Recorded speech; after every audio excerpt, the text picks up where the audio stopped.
చూడండి guys, night time మా ఇంటి ముందర అయితే ఒక పాము అయితే వచ్చిందనమాట. పెద్దదంటే చాలా పెద్ద పాము, ఒక 4-5 అడుగులు ఉంటుంది.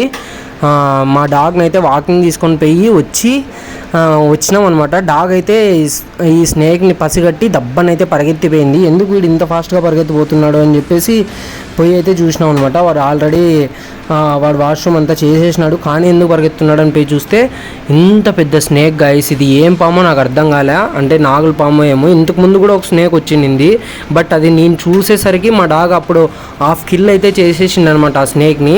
సో దాన్ని కాల్ చేసినాము. ఇప్పుడు వీడిని ఏం చేయాలో అర్థం కాలే. ఏం చేయాలో మీకు ఏమైనా తెలిస్తే కామెంట్ చేయండి. ఎవరైనా స్నేక్ వాళ్ళ నంబర్లు ఏమైనా తెలిసినా కానీ కామెంట్ చేయండి.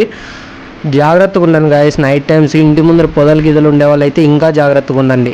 ఒకసారి ఇట్లా స్నేక్ వచ్చిందనమాట, అప్పుడు ఫైర్ చేసేసినాము. ఇప్పుడు ఏం చేయాలో నాకు అర్థం కాలేదు. చూడండి వాడు ఇట్లా షేక్ చేస్తుంది, చూడండి గాయస్.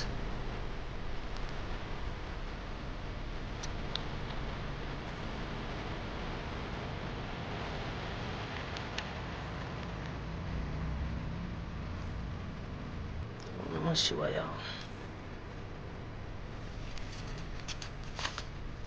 అది కాక చిన్న స్నేక్ అయితే కాదు గాయస్, పెద్ద స్నేకే అనమాట ఇది. చూడండి, నాగం పాము. ఇది ఏం పాము మీకు ఏమైనా తెలిస్తే కామెంట్ చేయండి, ఇది ఏం స్నేక్ అనేసి. స్నేక్ అయితే చాలా అంటే చాలా పెద్దగా ఉంది. చూడండి, చిన్నగా మూవింగ్ అవుతూ ఉందన్నమాట. మనం మాట్లాడుతూ ఉంటేనే మూవ్ అవుతుంది. లాస్ట్కి అయితే దాన్ని స్నేక్లు పట్టుకునే వాళ్ళకైతే అప్పు చెప్పి